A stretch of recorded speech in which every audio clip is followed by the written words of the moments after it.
Welcome to the Bacheloresque podcast. In this podcast, your host, Lori Amin, will interview published authors to chat about their work, journey to getting published, and their book recommendations. If you share a passion for books and always looking for your next read, then join us. Hi, Alison. Welcome to Bacheloresque podcast. Thank you so much for having me. So happy to have you here. So tell us a little bit about yourself. My name is Alison Cochrun. My pronouns are she, her, and my debut novel, The Charm Offensive, comes out in just over a month from right now. So it comes out September 7th. I have been a high school English teacher for the last 11 years, just outside of Portland, Oregon. And so that has taken up a lot of my time and emotional energy. And then I write in the summers, and in the evenings and on the weekends sometimes when I can. I love this. So were you always a writer, always wanted to write, or was it something that just came later in life, it's a creative aspect? Yeah, I was always writing. I started pretty young. I think I wrote my first quote unquote book when I was in kindergarten or first grade. I know that it was a Barney the Purple Dinosaur fanfic. So that is what I wrote about and was very proud of it. And so I've been writing my whole life, and kind of as an adolescent, growing up, I knew I either wanted to write or teach. And I went with teaching in terms of professions to pursue, because it was a little bit more dependable. And then sort of kept writing as a hobby that I did just for myself up until very, very recently. So I love this. And so talk to us about the writing process of The Charm Offensive. When did you start writing? How long did it take you from start to finish? The whole process of where we now see in the shelves, when this interview airs. Yeah, so it's the beginning is a very unusual process. So I had the idea for The Charm Offensive as a gay bachelor who falls in love with his producer in June of 2019. And the idea kind of came to me, and I sat down to write it the next day. And then in 6 days wrote the first draft. And so, yeah, which is not normal and not something I recommend. I don't think that was the healthiest creative process. I did not do a lot of sleeping or eating or showering during that time. But it kind of was one of those stories that came so much from my own personal feelings and experiences that it kind of just poured out of me. And obviously it was a horrific first draft.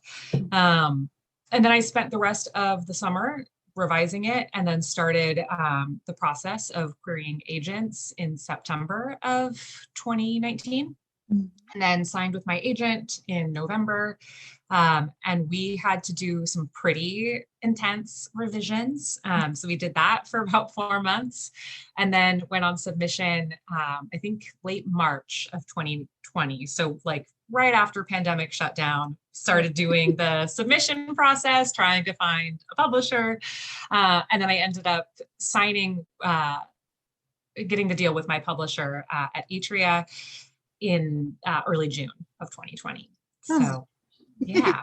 And then still lots of revising after that to get it where it is today.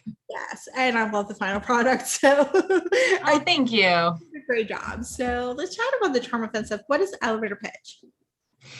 So the elevator pitch is literally just gay bachelor, I think is kind of the key selling point. The slightly longer elevator pitch is that it is about sort of socially awkward and anxious tech genius who goes on a reality dating show in an attempt to kind of reboot his public image. And in the process of doing that, ends up, instead of falling in love with the 20 female contestants who've been brought on the show to date him, falls for his male producer instead. And it's so good because it delves into anxiety, it delves into sexuality, the spectrum of sexuality, it delves into OCD, it goes into different heavier topics, but at the same time it doesn't lose the story of we're in a bachelor, and here's an imperfect bachelor that can make great TV, but we want to, and we have producers want to protect this bachelor at all costs. Why pick The Bachelor? In terms of like reality TV, premise. Yeah, so I watch a lot of reality dating shows. Okay. And so I and like have a very complicated relationship with them, especially because they are overwhelmingly heteronormative. Yeah. And so, but I have been sort of, I feel like, in a very complicated love-hate relationship with the Bachelor franchise for like the last decade. And so I watch, like I'm still watching, actively watching Katie's season of The Bachelorette, despite the fact that like every single season I say I'm going to walk away and that I'm done. I always end up coming back to that show. And so I think that with The Bachelor, one of the things that draws me to it is it appeals a little bit to the hopeless romantic in me.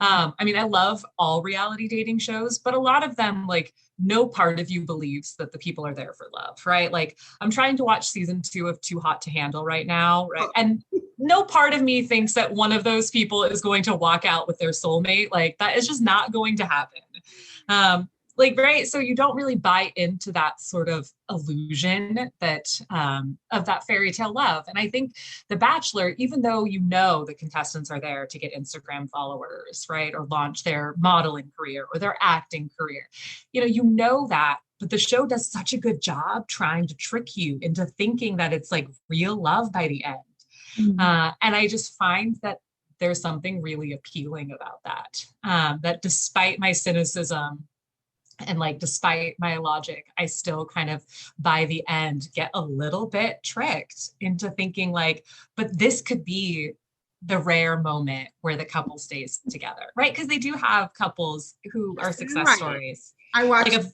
Tristan and Ryan, who's been together for like 20 years, So yeah. when that couple. And it's like a very small percent, right? A very small percent of them stay together, but it's been enough that you can get kind of wrapped up in it. And it's like watching a real life romance. And so even though I like hate it, I also love it.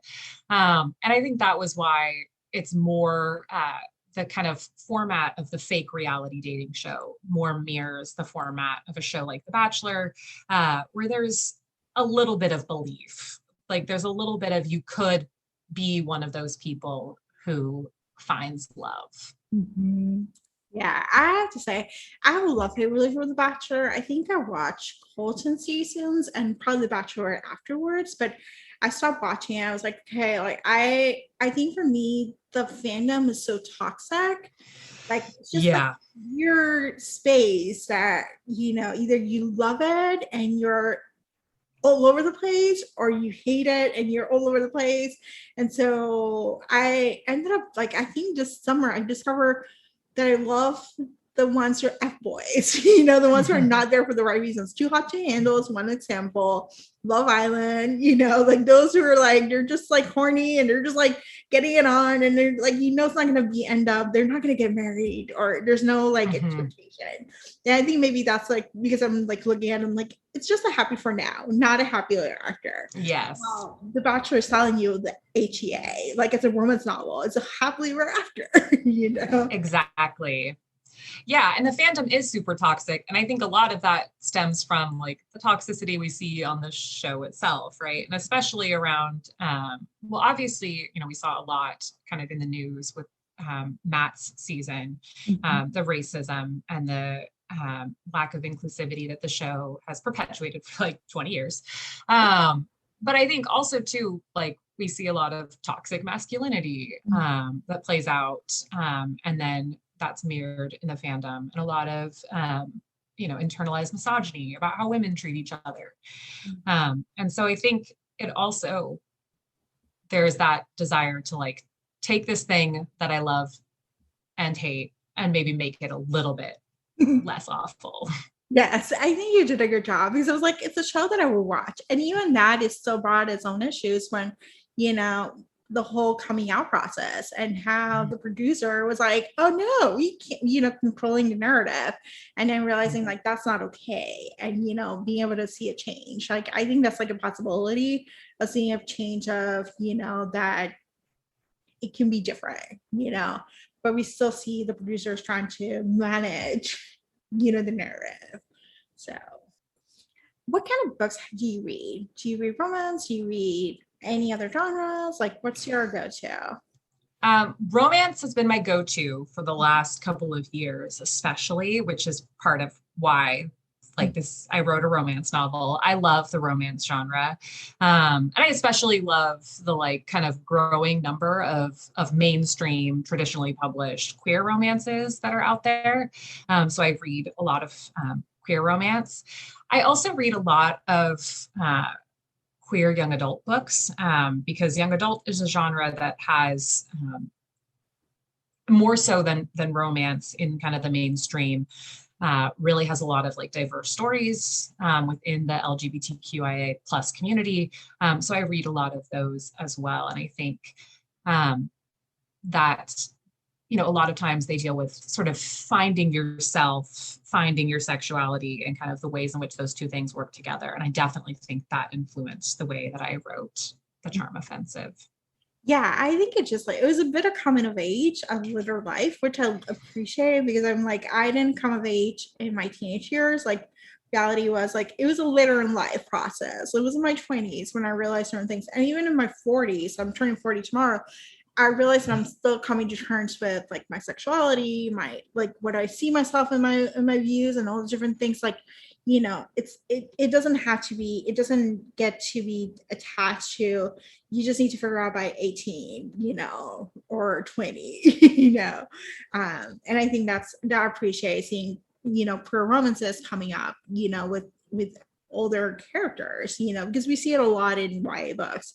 But I think I'm grateful that traditional published books are coming out with, just adult romances that explore that. Yeah, same. And happy birthday tomorrow. And yeah, I think I think there is room for so many different kinds of queer stories, but I think within romance and like having older characters who are still figuring out their sexuality, especially like kind of the complex nuances of sexuality, is important to me. I love seeing that representation as someone who came out much later in life. I did not figure that out as a teenager. So I really appreciate being able to see older characters still grappling with all parts of their identity, not just their sexuality, because of course the characters in my book also are still figuring out how to deal with their mental health and how to prioritize different aspects of their lives. Well, what's your research like to get the mental health part right?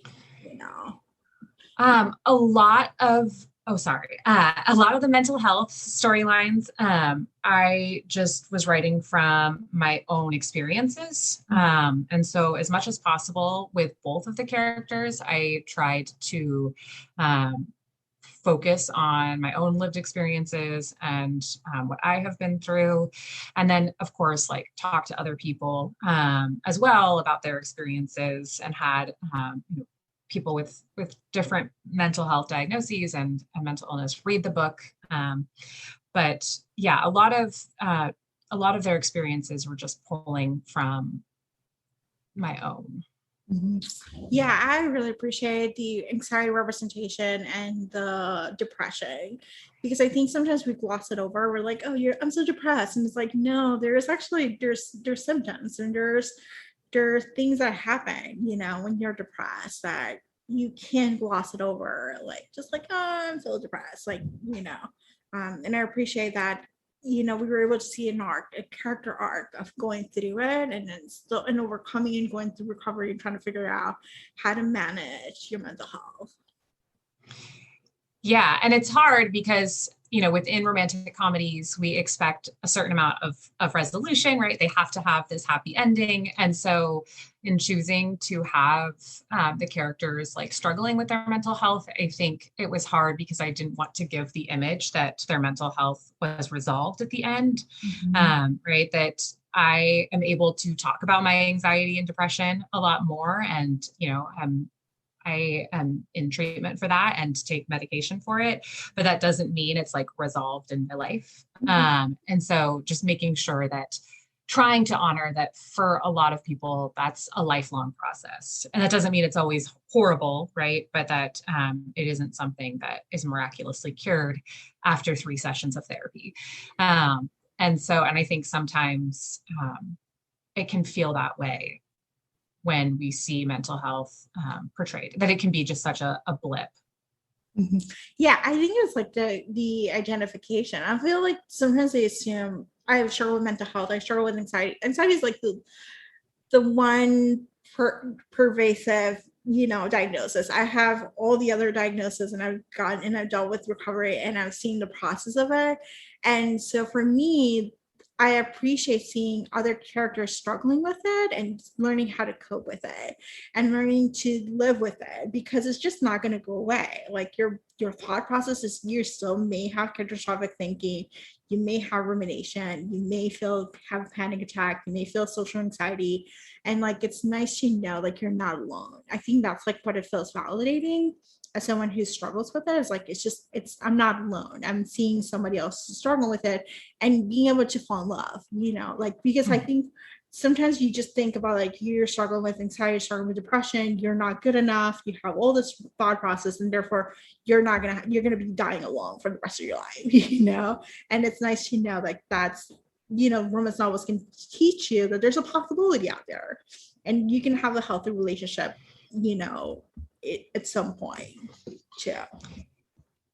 Yeah, I totally agree. And I think too, I like seeing mental health in my romance novels, obviously, because that's my reality. Like I live with anxiety and depression, and I love romance. And so I enjoy seeing that.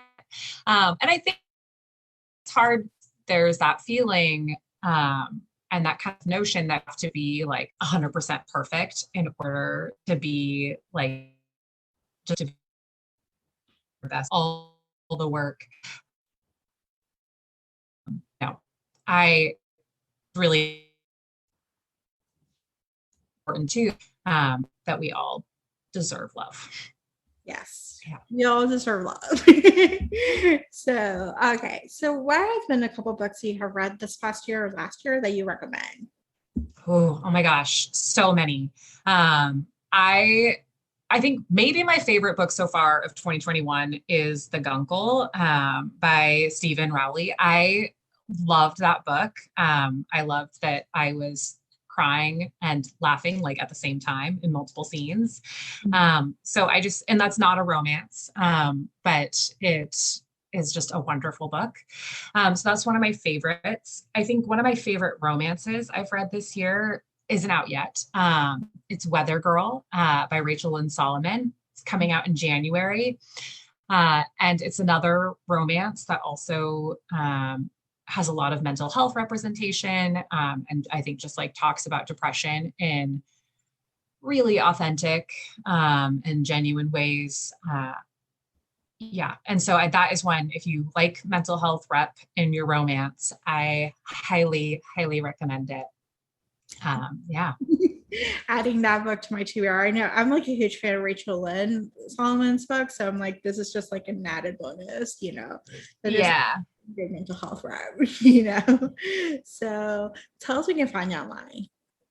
Ooh, you can find me at my author website, AlisonCochrun.com. You can find me on Instagram in terms of social media that I know how to use. Instagram is the number one. So, and my handle is just Alison Cochrun. I'm also on Twitter, sort of. I don't really know how to use Twitter. It scares me. But you can find me there as well. Awesome. Thank you, Alison, for being on the show. Yeah, of course. If you enjoyed this podcast, feel free to share with friends, subscribe, rate, and review the show. This is the easiest way to support the podcast. For book recommendations, author interview archives, and other fun book resources and tips, please visit WhatchReNextBlog.com. The Watch Read Next podcast is part of the Frolic Network. To discover new shows to listen and love, please visit frolic.media/podcast. Thank you so much for listening and have a great day.